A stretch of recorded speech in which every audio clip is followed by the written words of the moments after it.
antes de tocar al paciente, antes de realizar una tarea limpia aséptica, después del riesgo de exposición a líquidos corporales, después de tocar al paciente, después del contacto con el entorno del paciente. Es una recomendación del Hospital de Especialidades de Eugenio Espejo y su radio Conexión Vital, la primera radio hospitalaria del país.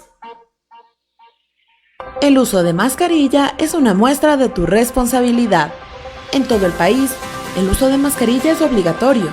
Así evitamos que personas contagiadas de COVID-19 puedan transmitir la enfermedad aunque no tenga síntomas. El contagio de COVID se da a través de las gotas que se expulsan al toser, estornudar, hablar, inhalar o exhalar. Es una recomendación del Hospital de Especialidades de Eugenio Espejo y su radio Conexión Vital, la primera radio hospitalaria del país. Desinfecta continuamente las superficies. Mantén limpia y desinfecta tu estación y herramientas de trabajo antes de iniciar tus actividades. Desinfecta el teléfono celular y convencional. Desinfecta tus manos antes y después de registrar tu huella en el biométrico. Ventila el área de trabajo. Evita en lo posible tocar las manijas de puertas y otras superficies con las que no sea necesario su contacto. Es importante evitar el compartir objetos personales y equipos de trabajo. Es una recomendación del Hospital de Especialidades de Eugenio Espejo y su radio Conexión Vital, la primera radio hospitalaria del país. Mantén el distanciamiento social. Cumple con al menos 2 metros de distancia en tu lugar de trabajo, en el traslado al lugar de trabajo o domicilio, en la zona de comedor, en auditorios, vestidores y residencias médicas. Recuerda, es importante respetar el aforo de cada área, lavarse las manos antes y después de comer. Están prohibidas las reuniones o concentraciones grupales en espacios cerrados y poco ventilados. Es una recomendación del Hospital de Especialidades de Eugenio Espejo y su radio Conexión Vital, la primera radio hospitalaria del país. Antes de estornudar, es importante recordar: cúbrete la nariz y la boca con un pañuelo desechable al toser y estornudar, y deséchalo a continuación a un cubo de basura que cuente con tapa. Si no dispone de pañuelos, emplee la parte interna del codo sin quitarse la mascarilla para no contaminar las manos. Posterior a toser o estornudar, o después de tocar superficies potencialmente contaminadas, realiza un adecuado lavado con jabón líquido y desinfección de manos. Evita tocar superficies del rostro, como ojos, nariz o boca, sin haber realizado higiene o desinfección de manos. Si no puede evitar escupir, realícelo en un pañuelo desechable y deposítelo en un cubo de basura que cuente con tapa. Es una recomendación del Hospital de Especialidades de Eugenio Espejo y su radio Conexión Vital, la primera radio hospitalaria del país.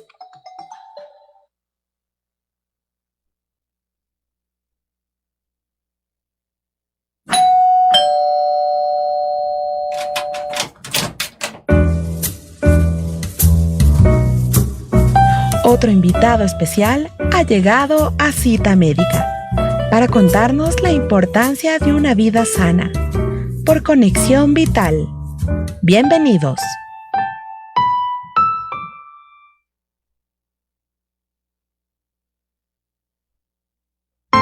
Estás escuchando Cita Médica.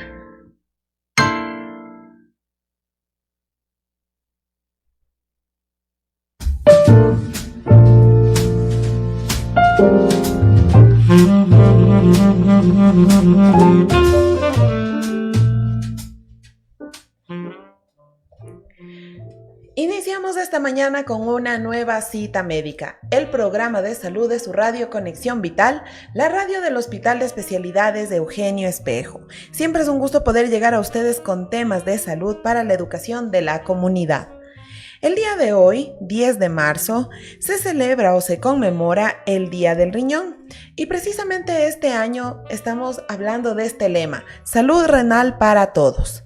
La campaña fomenta la investigación sobre la enfermedad renal crónica, ya que el continuo y persistente desconocimiento sobre esta enfermedad es demostrable en todos los niveles asistenciales. Según datos importantes, el 10% de la población mundial padece esta enfermedad, que si no se trata podría llegar a ser mortal. Precisamente por la relevancia del tema, hoy contamos con la participación del doctor Jorge Chonata. Él es especialista del área de nefrología de nuestra Casa de Salud, quien nos hablará un poco sobre esto, la enfermedad renal crónica. Doctor, bienvenido a este espacio en Cita Médica. Hola, buenos días, gracias a la invitación y pues estamos listos para hablar un poquito de lo que es el tema de este año del Día Mundial del Riñón. Estamos celebrando este día en todo el mundo, entonces, y justo el tema es salud renal para todos. Cerremos la brecha del conocimiento para una mejor atención de la enfermedad renal. Ese es el tema que ha dado la Sociedad Internacional de Nefrología y que con ese tema pues estamos a nivel país y en todos los hospitales ahora pues dando a conocer un poquito de lo que es la prevención o qué podemos hacer para evitar llegar a una enfermedad renal crónica terminal, y ahora estamos dispuestos pues a las inquietudes que ustedes tengan. Muchas gracias, doctor, por esta introducción, y ya como les habíamos comentado, la tasa de mortalidad por la enfermedad renal crónica aumenta cada año. El vacío del conocimiento sobre la enfermedad limita su lucha y aumenta la mortalidad asociada a ella. Por eso la relevancia de este tema. Y doctor, ya para iniciar con este diálogo importante, coméntenos, ¿de qué se trata la enfermedad renal crónica?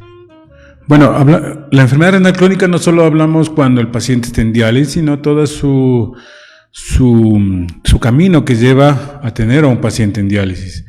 Y entonces ahí es cuando hacemos énfasis en encontrar a un paciente en estadios tempranos con exámenes que nos ayuden a detectar qué disfunción está teniendo ese riñón para tratar de disminuir la mortalidad final. Y justo como usted decía, uno de cada 10 habitantes de este mundo tiene un grado de enfermedad renal, porque la enfermedad renal está asociada a otras enfermedades que son de mayor prevalencia, como la diabetes, la hipertensión, otras enfermedades propias del riñón. Y entonces, si haríamos un screening, buscaríamos a toda la población, encontraríamos estas fallas que tienen y que muchas de ellas pueden ser tratadas, prevenidas, evitar la progresión. Y eso es lo que hacemos los nefrólogos.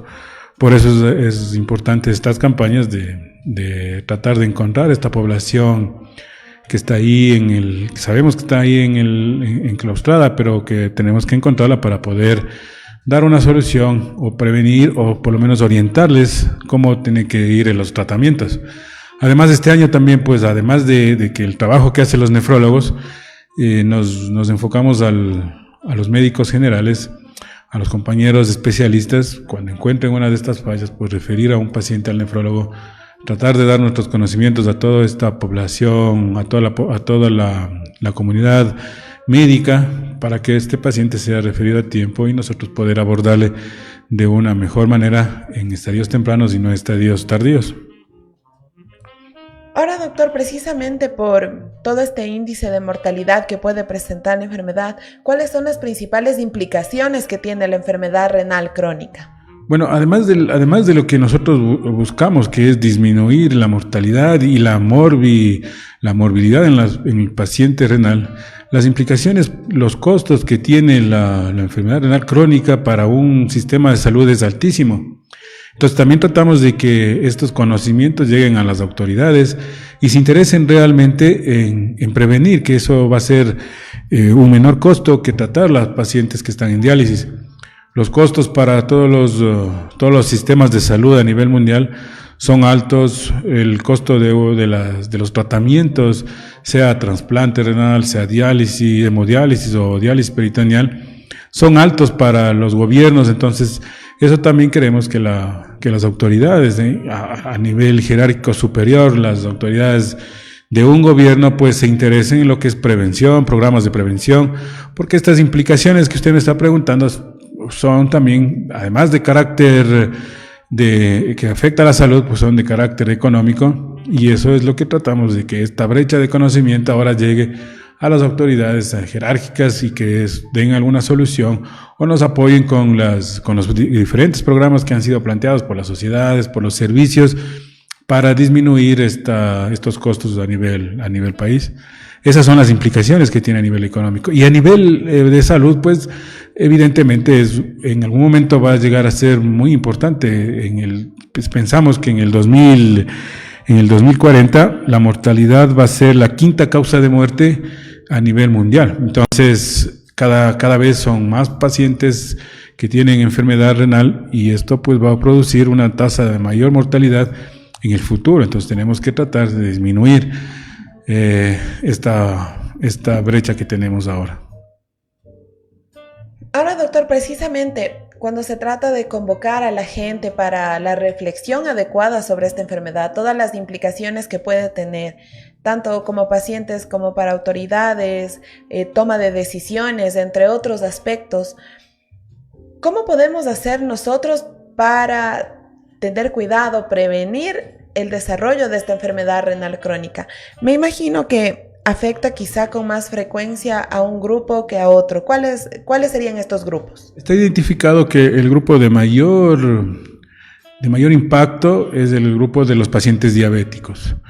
Diferentes estadísticas a nivel mundial pues hablan del 40%, 35% de los diabéticos que están en diálisis. Es decir, el principal grupo de observación es el paciente diabético. Y el paciente diabético está abordado tanto por el especialista, el médico internista, el endocrinólogo, pero muchos de nuestros pacientes a nivel del ministerio están abordados por el médico general.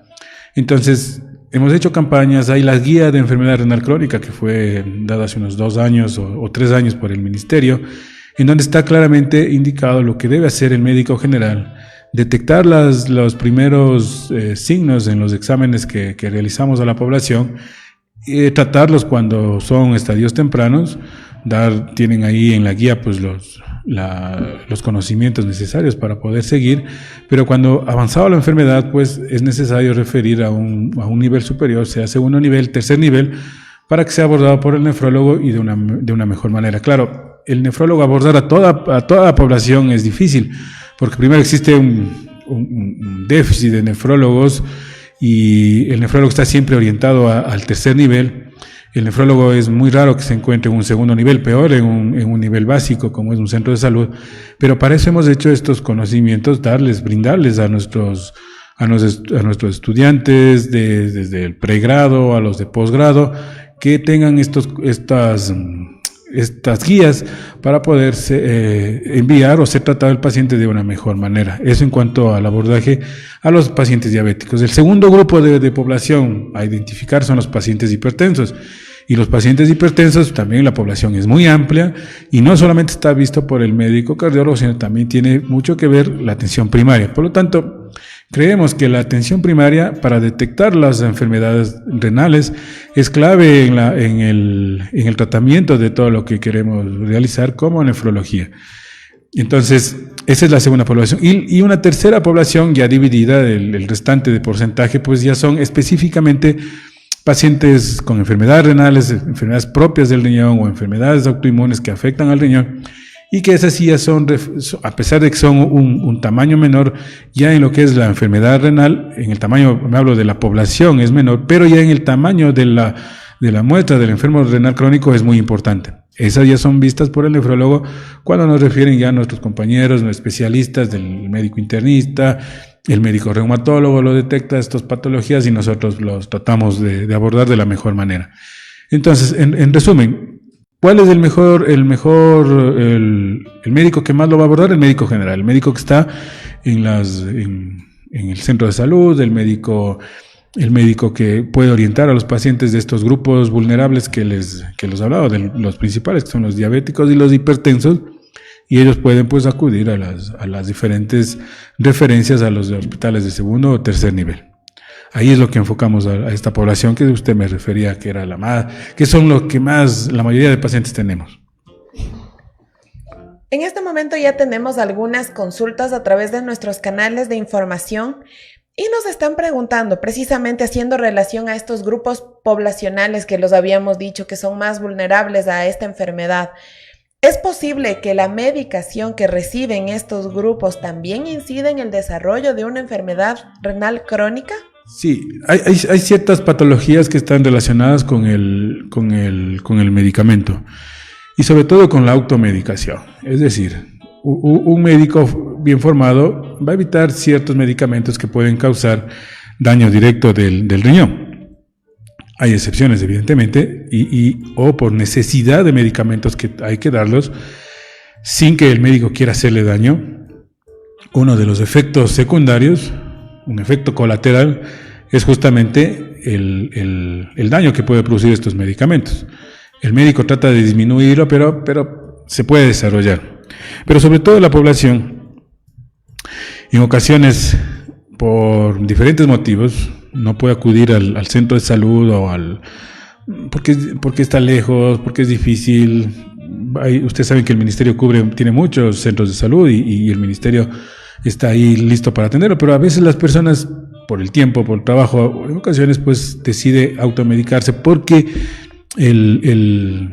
la vecina me dijo que estaba esto, le hizo bien a ella, o porque el de la farmacia entiende que eso hace bien para alguna enfermedad y entonces empieza a medicarse y empieza a automedicarse de forma crónica, pero sin saber que ese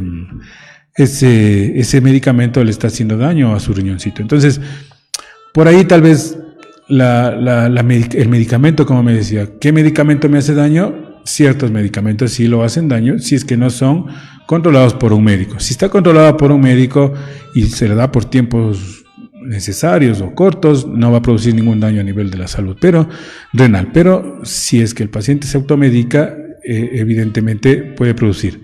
No todo medicamento, hay pacientes que dicen, es que tomo un montón de medicamentos que me manda X especialista. El especialista tiene amplios conocimientos para prescribir sus fármacos para las patologías que necesitan. Eso no significa que la cantidad de medicamentos le cause un daño. Muchos pacientes también, al escuchar tal vez estas charlas, dicen, no, es que escuché que el medicamento me hacía daño. No, el medicamento que está prescrito por un especialista está prescrito con conocimientos y eso no lo va a hacer daño y tiene que tomarse todo el tiempo. Entonces, llevamos a la población a que cumpla las órdenes de sus médicos. Un especialista da porque sabe lo que tiene que dar, no necesariamente tengo que interrumpirlos. Y sí, la automedicación, esa sí hay que tratarla y esa sí hay que evitarla. La automedicación, los analgésicos, sobre todo ahora que venimos de una época difícil que fue la pandemia. Entonces, automedicarse o quedarse con ese medicamento por mucho tiempo, sobre todo los antiinflamatorios, eso sí causa directamente daño al riñón. Entonces, no todo medicamento es malo y hay que saberlo tomar de alguna forma con una prescripción de un profesional. Es un llamado también a la actitud responsable de las personas, precisamente para buscar el acompañamiento médico y dejar de lado la automedicación. Ahora bien, doctor, bueno, ya hemos hablado un poco de estos temas y es trascendental también el saber si existe alguna manifestación, síntomas o cómo una persona puede darse cuenta que efectivamente tiene una enfermedad renal y que puede ser ya crónica. Dependiendo del estadio de la enfermedad, van a haber síntomas muy característicos y si es al inicio, pues son síntomas silenciosos, no hay síntomas en realidad. La enfermedad renal hasta que esté en un estadio muy avanzado suele no dar síntomas, pero por eso es que hacemos énfasis en lo que es el screening o lo que el médico va viendo. Entonces, ¿qué es lo que hemos pregonado en todo este tiempo? El examen de orina es un examen de bajo costo, un examen de fácil acceso a la población, en el que puede arrojar datos importantes cuando el médico tiene los conocimientos necesarios. Entonces, cuando trabajamos con el médico general, siempre indicamos las características que debe ser el examen microscópico elemental de orina. Ese da datos que pueden ser ya un signo de alarma. Entonces, un examen de orina bien realizado en un buen laboratorio da signos de alarma y eso puede ser interpretado por el médico general y a su vez referirlo al médico nefrólogo. ¿A qué nos referimos? Sobre todo a proteínas. En la orina no debe haber proteínas y cuando hay aparece proteínas en la orina o cuando aparece sangre en la orina o cuando hay infecciones recurrentes, son signos necesarios de laboratorio que pueden ser referidos a un médico nefrólogo. Entonces, un screening, un examen de valoración inicial, el examen de orina, y hay otros exámenes de sangre también, que no necesariamente se los pide a todos los pacientes, pero sí cuando ya vemos estos exámenes que están alterados, es bueno referirlo al médico nefrólogo. Y claro, la población, volvemos a la población clave. El paciente diabético tiene que ser visto desde la primera ocasión que le ve el médico, le detecta su enfermedad de diabetes, tiene que ser referido máximo a los 2 años a un nefrólogo, y el nefrólogo, de acuerdo a las características, pues lo va a ir dando seguimiento cada cierto tiempo. Igual el paciente hipertenso que encontramos ya con alteraciones en los exámenes, también tiene que ser referido. Nosotros acá con nuestros colegas cardiólogos, con los internistas, tenemos una muy buena comunicación, nos hemos retroalimentado en todos estos años de trabajo, y cuando ellos ya tienen una alteración en sus pacientes, pues nosotros tenemos una rápida atención nosotros como el servicio de nefrología. Tenemos un tiempo de espera muy cortito. Si el médico especialista nos pide una valoración, nosotros en máximo 48 horas ya le tenemos observando al paciente y le damos nuestro criterio de lo que vamos a hacer con ese paciente, si debe quitar algún medicamento, si puede continuar las valoraciones que vamos a hacer subsecuentes. Entonces, ese abordaje que le hemos hecho con los años y con los otros servicios que tenemos un excelente nivel de comunicación, ha permitido que detectemos en muchos casos lo que estamos diciendo todo este tiempo, casos de enfermedad renal temprana. Pero asimismo también nuestros colegas han detectan pacientes que tienen ya una enfermedad renal crónica, y pues también nos envían para el abordaje ya de mejor manera en un tercer nivel. Entonces, la comunicación entre médicos especialistas, entre el médico general, es importante. Tener servicios que no le tengamos al paciente con listas de espera largas de 3, 4 meses. Nosotros la lista de atención es inmediata. Si alguien requiere de un centro de salud, el tiempo de espera es muy corto y nosotros tratamos de resolverle, o le referimos nuevamente al centro de salud si es que es algo que puede ser manejado por ellos, o nos hacemos cargo de ese paciente ya a partir de esa fecha en un hospital de tercer nivel. Importantes todas estas aclaraciones, las recomendaciones que nos está dando el día de hoy el doctor Jorge Chonata. Él es especialista de nefrología de nuestra Casa de Salud, y hoy estamos hablando, y de hecho nos sumamos también a esta campaña de una salud renal para todos, para el beneficio de todos. Y qué mejor si es con una detección temprana de ya existir, y pues por supuesto la prevención de la misma. Les recordamos que nosotros estamos siendo transmitidos a través de la cuenta oficial de Facebook de Radio Conexión Vital. Nos encuentran como @RConexionVital. Además, nos pueden escuchar en la página web del Hospital de Especialidades de Eugenio Espejo, eligiendo la opción radio. Y si tienen alguna inquietud, aprovechemos la presencia del médico para que él pueda aclarar nuestras dudas al 097 97 22 45 9. Vamos a realizar una primera pausa y regresamos en breves minutos con este tema, enfermedad renal crónica.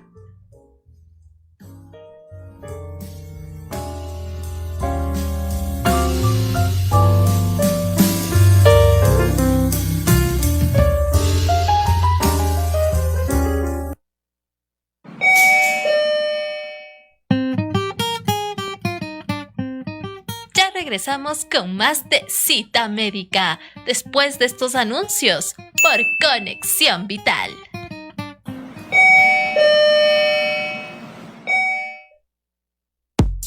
Hacer ejercicio antes de ir a la cama hará que tus músculos quemen más calorías durante la noche.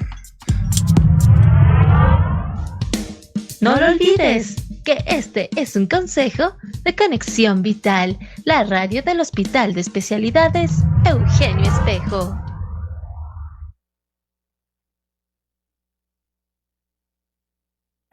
Recuerda, lávate las manos con frecuencia y sigue los siguientes pasos. Mójese las manos con agua.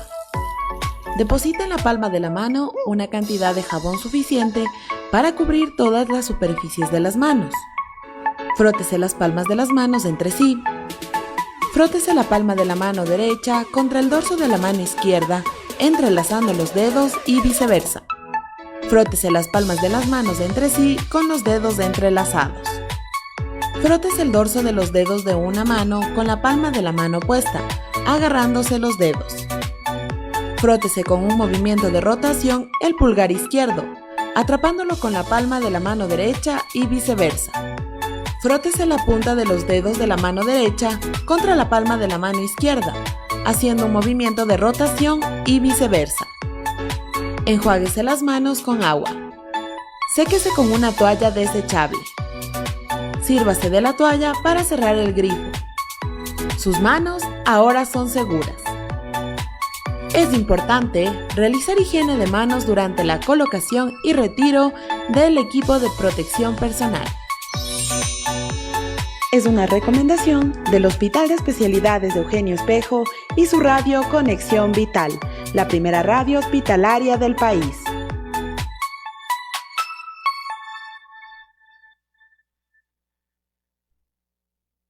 El uso de mascarilla es obligatorio.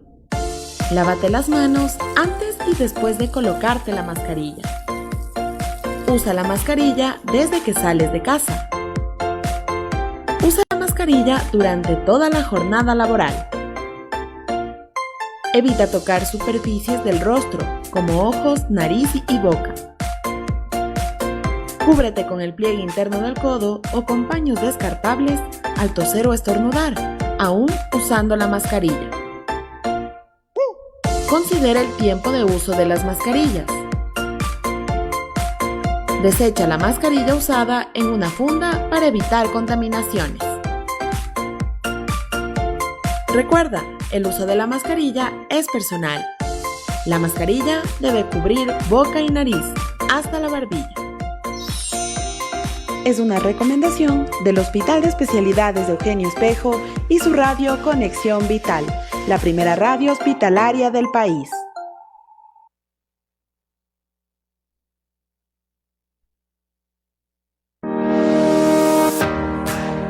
Usted está escuchando Conexión Vital, la primera radio hospitalaria del país.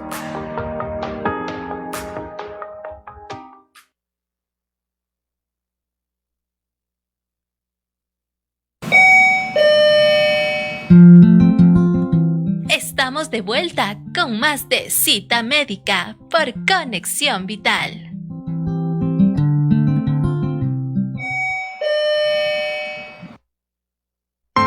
Estás escuchando Cita Médica.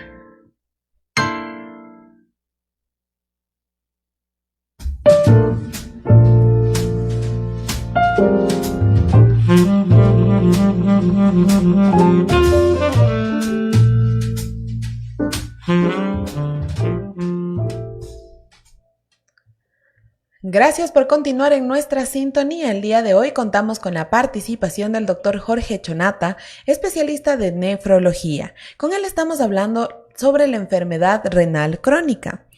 Antes de continuar con este importante diálogo, recordarles que ustedes nos pueden seguir a través de nuestras redes sociales como @R Conexión Vital en Twitter, Instagram y Facebook. Y también pueden acceder al contenido de este programa en la plataforma de YouTube, en la cuenta oficial del Hospital Eugenio Espejo, y también ahora disponemos de una cuenta en Spotify. Ahí pueden escuchar este y otros programas más de Cita Médica. Doctor, tenemos ya algunas inquietudes que se van manifestando dentro de la comunidad y nos han escrito para preguntarnos, por ejemplo, ¿las infecciones en vías urinarias pueden desencadenar una enfermedad renal crónica? Bueno, interesante pregunta. A ver, una infección urinaria aislada seguramente no va a dejar un daño, pero cuando hablamos también en un grupo etario, niños, por ejemplo, infección de vías urinarias recurrentes, o mujeres adultas, infección de vías urinarias recurrentes, sí pueden generar un daño, porque sobre todo las complicaciones, es decir, pielonefritis, afectan ya directamente al riñón. Cuando son bajas, generalmente hay que buscar la causa, y generalmente son trastornos a nivel de la formación de la vía urinaria baja, malformaciones que pueden tener congénitas, y entonces ese es un signo de que esa infección, si no es tratada adecuadamente, sí lo puede llevar. Y claro, las mujeres también, con infecciones recurrentes, no digo que le vaya a llevar a diálisis, lo más probable que es la etapa final o la peor de la enfermedad renal crónica, pero sí puede llevar a clasificarla en un estadio de enfermedad crónica porque produjo un daño a nivel del intersticio, del túbulo, y eso va dejando secuelas, cicatrices pequeñas que se ve reflejada ya en algunos parámetros de los exámenes. Entonces, técnicamente sí puede llegar a dejar un grado de enfermedad renal crónica y raramente, si viene acompañada de malformaciones congénitas, sí puede llevar a un grado de insuficiencia renal, no directamente la infección, pero sí sumado todo, la malformación, las infecciones. Entonces, las infecciones también tienen que ser tratadas generalmente cuando han sido sobre todo recurrentes por el médico nefrólogo para tratar de explicar por qué esas infecciones. ¿Y qué me refiero recurrentes? 4 o 5 infecciones al año o cada mes una infección. Eso significa de que no está yendo bien porque ya ha recibido tratamiento, ya ha recibido medidas preventivas y sigue formándose, dándose una infección. Entonces, ese paciente tiene que ser abordado de mejor manera, tal vez por un equipo multidisciplinario, nefrólogo, urólogo, para detectar algún cambio en su vía urinaria o en alguna otra formación. Incluido también aquí nos ayudan mucho los ginecólogos también a detectar las causas de las infecciones recurrentes. Gracias, doctor. Tenemos otra inquietud. Nos escriben, ¿por qué en pacientes que han padecido COVID y quizá llegan a UCI se producen enfermedades renales? ¿Cuál es el daño que se causa en los riñones? Bueno, hay todavía varias teorías. Primero, que el daño directo al COVID existe, sí, en algunos estudios, es reciente, ¿no es cierto? Estamos hablando de la pandemia, es reciente, hay algunas patologías que afectan directamente al glomero, lo otro afecta a nivel del túbulo. Hay algunos estudios que ya lo han ido describiendo en otros países que hacen mucha investigación. Pero sobre todo cuando un paciente de la población que nosotros hemos visto, un paciente que ha estado en terapia intensiva, dependiendo el tiempo que pasó en terapia intensiva, es posible que haya tenido alteraciones también a nivel de complicaciones, no solamente a nivel pulmonar, sino ya multisistémicas. Entonces, estas complicaciones multisistémicas, pacientes que han necesitado drogas para mantener su presión, pacientes que han dejado de orinar porque el daño que ha producido el COVID a nivel general de su hemodinámica ha incurrido en que pueden desarrollar lesión que se llaman lesiones renales agudas, lesiones justo por ese evento que están pasando, y eso pudo haber producido una lesión renal aguda. El desenlace final es pasar a una cronicidad. Cuando hablamos de cronicidad, técnicamente hablamos de algún daño que se produzca en alguna parte del riñón y que sea perenne por más allá de los 3 meses. Entonces, eso es lo que hemos visto. Y también se ha visto que pacientes que ya tenían de base enfermos una enfermedad renal crónica por las causas que hemos visto, diabéticos, hipertensos, sí se han acelerado, y tenemos algunos casos que han acelerado el desarrollo de la enfermedad, de lo que pensábamos que iba a durar varios años, pues se acortó, y después de un evento de COVID han tenido que entrar a diálisis. Específicamente, ¿dónde está actuando? Vuelvo a insistir, hay algunos estudios, algunas teorías dónde está el daño, pero habrá que esperar un tiempito más para definir exactamente dónde produjo el COVID ese daño. Ahora, doctor, ya yéndonos a lo que sería el tratamiento de la enfermedad renal crónica, ¿existen algunas terapias sustitutivas renales? ¿Existen tipos a los cuales se pueda someter a los pacientes? El tratamiento puede ser clínico cuando, claro, el paciente viene y ya es diagnosticado de enfermedad crónica. Lo primero que nos pide es algún medicamento para disminuir sus valores de azoados, que nosotros lo llamamos, o de creatinina, de urea, cosa que no existe un medicamento mágico para eso. Hay que tratar la enfermedad de base, lo que le pasó. Hay que mejorar el tratamiento de la diabetes, mejorar el tratamiento de la hipertensión, una glomerulopatía.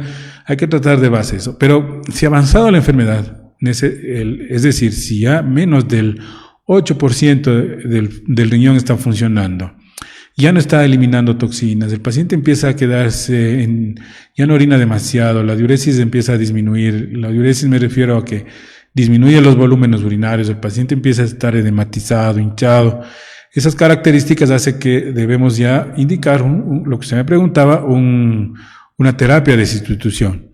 Y la principal terapia de sustitución renal es el trasplante renal. Eso es también algo que trabajamos, el trasplante renal, pero para llegar a un trasplante renal es un camino largo, un camino tortuoso para el paciente, no debería serlo así, pero es largo, y entonces tiene que, hasta mientras se llegue al trasplante, tiene que someterse a algún tipo de terapia de sustitución, y entonces ahí hablamos de hemodiálisis, con las diferentes técnicas que puede existir de hemodiálisis, y diálisis peritoneal, que es un tratamiento que el paciente lo hace en domicilio.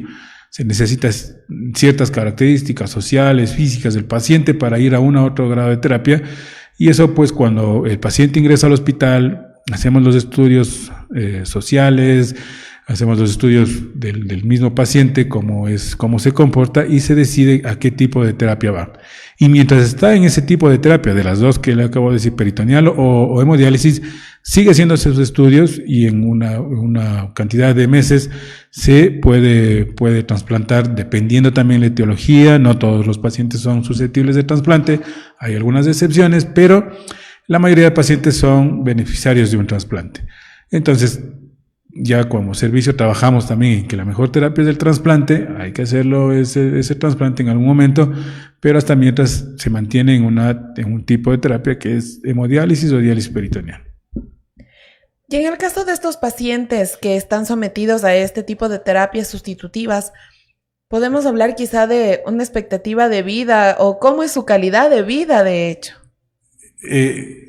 Tratamos de dar la mejor calidad de vida que podamos. Y con la tecnología que tenemos ahora, sea en peritoneal o sea en hemodiálisis, ha mejorado mucho también la expectativa de vida en general. Entonces, siempre les digo a los pacientes, mire, tiene este tipo de terapia, luego viene un trasplante, el trasplante no dura toda la vida, dura un tiempo dependiendo de la etiología que haya sido la causa que haya sido su enfermedad renal, vuelve a diálisis y ahí ingresa a uno de estos dos tratamientos que le digo. Entonces, en general, sí hemos ampliado la expectativa de vida. Va a depender también mucho de otros factores como comorbilidades que tengan. No es lo mismo decir un paciente que niños que inician diálisis o trasplantados niños, o un paciente ya adulto mayor, o un paciente de 80, 90 años, no va a generar tal vez la misma expectativa de vida, pero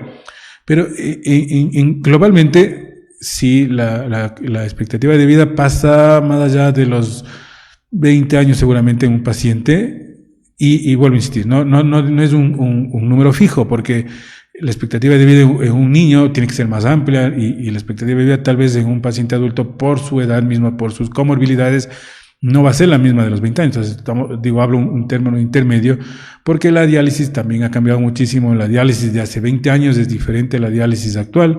Son completamente tecnologías, sobre todo, diferentes. Entonces, eso ha ayudado a que la expectativa de vida aumente y la calidad de vida del paciente también aumente. Ese paciente que entra a diálisis puede trabajar, puede seguir haciendo sus actividades normales, tanto sociales como de trabajo, no tiene ningún inconveniente. Entonces, de eso tratamos, de que la calidad de vida sea la más adecuada, y no va a ser al 100%, pero sí un 90% como era su vida anteriormente. E inclusive los pacientes que se han demorado porque no han sido diagnosticados o porque han estado dándole largas a su enfermedad, cuando entran a diálisis pues ven una mejoría en su calidad de vida, empiezan a comer de mejor manera, la dieta va ampliándose, ya no es la dieta restrictiva que tenemos antes de entrar a diálisis. Entonces realmente la diálisis, bien cierto, para el paciente renal es una noticia grave, para un paciente, para cuando ya lo vive, pues ha mejorado muchísimo, y eso es lo que tratamos de dar, calidad de vida y mucha extensión de vida a estos pacientes. Ahora bien, dentro de la calidad de vida que le queremos dar a todos estos pacientes para que se vayan sintiendo mucho mejor, ¿hay un acompañamiento también psicológico o de otras áreas? Sí, claro. El equipo es multidisciplinario, tanto en nuestro centro como en los centros de diálisis. Es abordado por un psicólogo, porque la noticia que puede recibir, pues, hay pacientes que ya vienen preparados, ¿no es cierto?, porque ya le hemos conocido por muchos años, pero también hay pacientes que, como es silenciosa, debutan con diálisis, esa es su primera impresión, y claro, ese impacto que tiene, pues tiene que ser abordado por un psicólogo. En el hospital tenemos, además del acompañamiento psicológico, tenemos también el servicio de psiquiatría, por si ese paciente necesita algún tipo de medicamento para el acompañamiento. Hay el equipo de nutrición, el equipo de trabajo social y todo el área médica que ahí está, que es muy importante, enfermería, porque ellos son los que abordan al paciente cuando está en diálisis, y el abordaje de los médicos, pues cuando estamos ya tratando su enfermedad. Entonces es multidisciplinario. Cuando está en el hospital, además se atienden todas las otras patologías concomitantes que pueden tener. Los servicios también nos ayudan mucho, los otros servicios para este seguimiento del paciente. Entonces realmente el paciente no está solo, hay que acompañarlo. Es una enfermedad catastrófica, es una enfermedad que el paciente lo va a coger de nuevo, entonces tenemos que darle este acompañamiento. Y cuando ha sido derivado, porque nuestro centro no podemos abordar a toda la población, es un centro, si bien es un centro que tenemos a toda la referencia de la mayoría de la parte sur, centro y alguna parte del norte de Quito, vienen también de provincias. Las provincias, sobre todo la Sierra Central, también del norte, y algunas provincias de la costa, sobre todo Esmeraldas. Entonces es una población bien amplia que adaptamos. No podemos mantener a toda la población porque cada día generamos mucho más. Por eso es estas campañas de prevención, para tratar de disminuir esos pacientes que vienen, una población cautiva que está ahí, que va a venir al hospital, porque al final el Eugenio Espejo es la referencia del ministerio, del Ministerio de Salud. Entonces va a venir muchos pacientes. Entonces no podemos, sería bueno nosotros coger a todos los pacientes que vienen, pero llegan más y más y más. Entonces tienen que ser derivados a los centros satélites para que siga su enfermedad cuando ya ha sido estabilizado.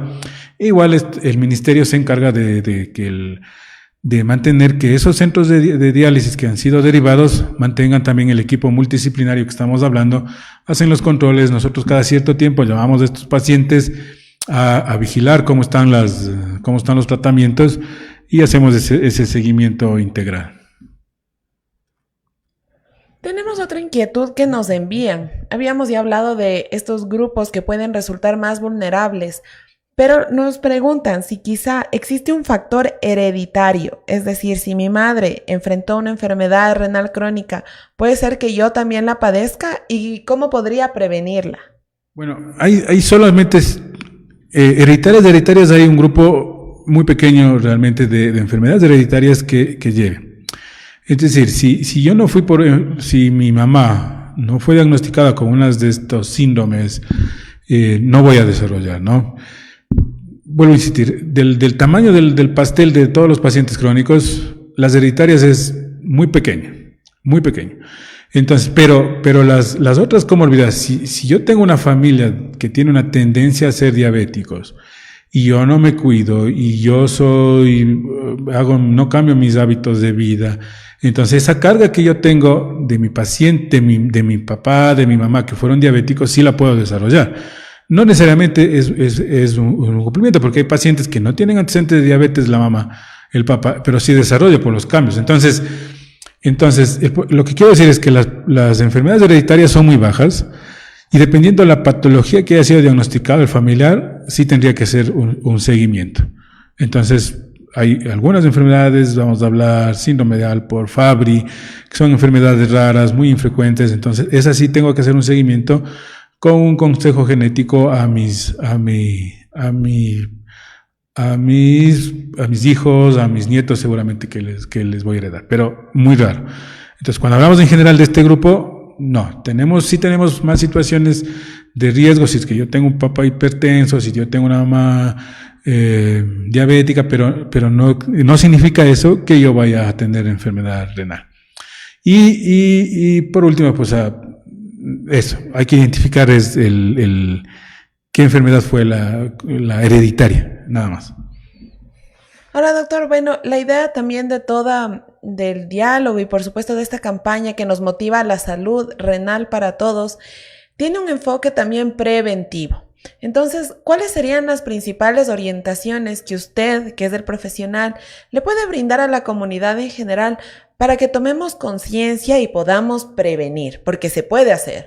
Sí, ahora mismo nuestro servicio. Los compañeros están aquí en el aeropuerto dando estas charlas de prevención para toda la población que pueda acercarse, que ahora está en el hospital. Estamos muy abiertos, ahí les mando unos saludos mientras estoy aquí en la radio. Ellos están ahí con la campaña de prevención. Entonces, lo que hemos hablado en este día, ¿no? A ver, seguramente automedicarse, eso es una de las prevención. Si soy diabético, si soy hipertenso, preguntar a mi médico, ¿debo ya acudir al nefrólogo? ¿Ha detectado algo en mis exámenes que yo ya necesite una consulta con nefrología? Y el médico lo va a decir, mire, en este momento no existe nada que afecte al riñón, o si he encontrado algo le voy a referir. Entonces, referencias tempranas, no automedicarse, vida saludable, tratar de evitar llegar a ser diabético, tratar de evitar llegar a ser hipertenso, que esas son las patologías principales, dejar de fumar, una nutrición adecuada, y eso va a ser dentro de las campañas preventivas. Acudir como ministerio, llevar a campañas de prevención a estos grupos de riesgo, a pacientes diabéticos, a pacientes que no han sido detectados. Esos pacientes, campañas grandes del ministerio, hacer campañas de screening a estos pacientes y detectar y decir, es decir, abrir clínicas de prevención renal, que hemos querido hacer seguramente un montón de tiempo. Estas clínicas en donde se ha hablado de multidisciplinario también, de detectar tempranamente y ser enviado. Entonces, esta campaña sí podíamos prevenir. En cuanto a la dieta, pues cuando ya soy detectado de algún grado de enfermedad renal, su médico nefrólogo, su nutricionista puede orientarle sobre la dieta. La dieta no es mala al comer los alimentos que están disponibles, pero sí hay que tratar de identificar cuando ya tengo algún tipo de lesión o de grado de enfermedad renal, cuáles van a ser restringidos, pero no voy a hablar en general ahorita. Muchas gracias, doctor, por estas recomendaciones. Como lo habíamos dicho, la idea también es poder prevenir. Y ya lo ha dicho aquí el doctor Jorge Chonat, es importante una vida saludable, acompañada de una alimentación adecuada, no automedicación y, por supuesto, contar con el seguimiento, el acompañamiento de un médico y, obviamente, el trabajo multidisciplinario de todos los médicos, porque todos trabajan en un conjunto por lograr la salud de los pacientes. Doctor, agradecemos de manera muy grande su participación el día de hoy. Es importante hablar de salud y mucho más cuando se trata de motivar la prevención en cuanto a estos temas de salud. Sí, muchas gracias. Nosotros somos un hospital ya de tercer nivel que tratamos, pero a pesar de ello tratamos de hacer prevención. La prevención siempre está dada por el primer nivel. La prevención siempre tiene que ser ahí, a nivel de la población general. Nosotros somos un hospital que ya resolvemos los problemas grandes, graves, pero sin embargo, cuando podemos hablamos de prevención. Y cuando hacemos tanto en la consulta, aquí en el hospital, consulta privada, tratamos de hacer prevención, tratamos de identificar, y nosotros tenemos un programa amplio de pacientes que estamos en un estadio que lo hemos logrado estabilizar y que no ha pasado a un estadio 5 en donde ya el costo es mucho más alto. Entonces la consulta externa de nefrología es amplia, es grande, y tenemos mucha población ahí que lo hemos detenido la enfermedad en sus diferentes estadios, porque eso es lo que se trata. No se trata de curar, pero sí se trata de extender el inicio de diálisis el mayor tiempo posible con diferentes fármacos o con diferentes tratamientos en cuanto a las enfermedades que fueron dadas, y es el objetivo de nuestra consulta, de nuestro servicio. Hemos evitado los costos que significa la diálisis.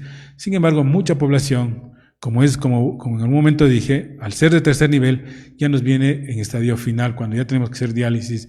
Entonces, esa población ojalá sea identificada por nuestros compañeros en segundo, en atención primaria, para que sean enviados con tiempo y nosotros crecer más nuestra consulta y tener esos pacientes pues controlados y no ir a diálisis completamente. Así que yo les agradezco el espacio.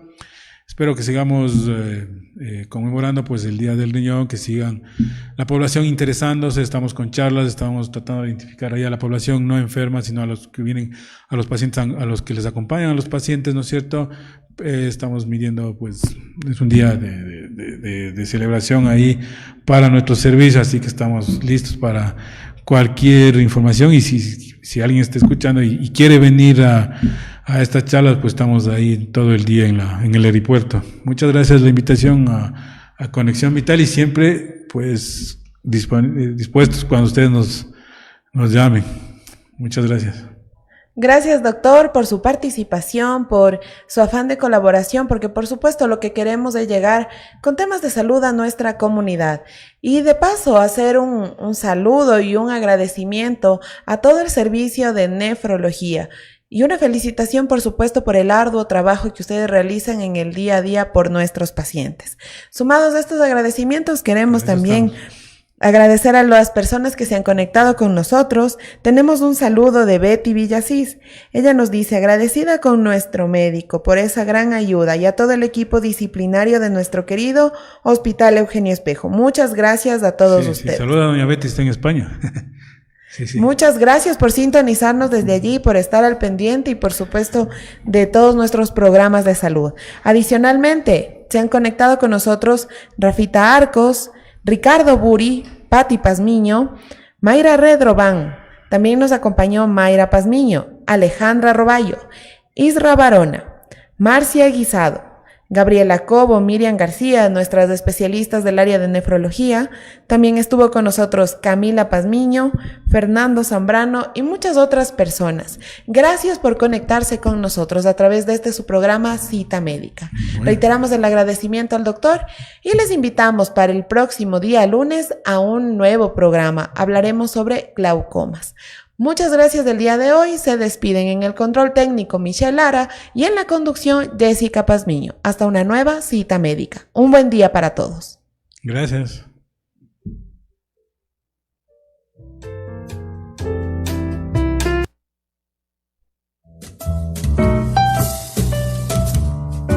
Hemos llegado a la parte final de Cita Médica con otro invitado especial. Te esperamos de lunes a viernes a las 10 de la mañana por Conexión Vital,